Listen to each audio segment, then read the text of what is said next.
Working with teammates on the same files doesn't have to be confusing.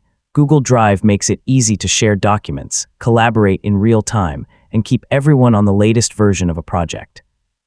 In this tutorial, I'll show you how to use Google Drive for team collaboration in 2026. So let's get started. First, create a folder in Google Drive for your team or project. Keeping related files in one shared location makes collaboration much easier. You can organize the folder with subfolders if your project includes lots of documents. Next, right-click the folder and select Share. Enter the email addresses of your teammates, then choose the appropriate permission level for each person.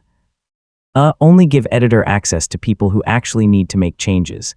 Now upload your existing files or create new Google Docs, Sheets, or Slides directly inside the shared folder.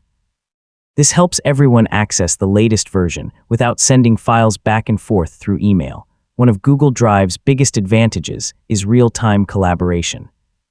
Multiple people can edit supported files at the same time, and you'll usually see changes appear almost instantly. Yeah, this makes team projects much faster than exchanging separate file versions. If you want to provide feedback without changing the original content, use comments or suggesting mode in supported Google Workspace files. This keeps discussions organized and makes it easier to review proposed changes.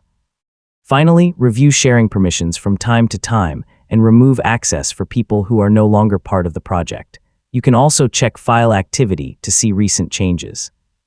So keeping permissions organized helps your team stay secure while collaborating, and that's how to use Google Drive for team collaboration. With shared folders, real-time editing, comments, and the right permissions, your team can work together much more efficiently. I mean, once everything is set up, collaboration becomes much smoother. Thanks for watching, and I'll see you in the next tutorial.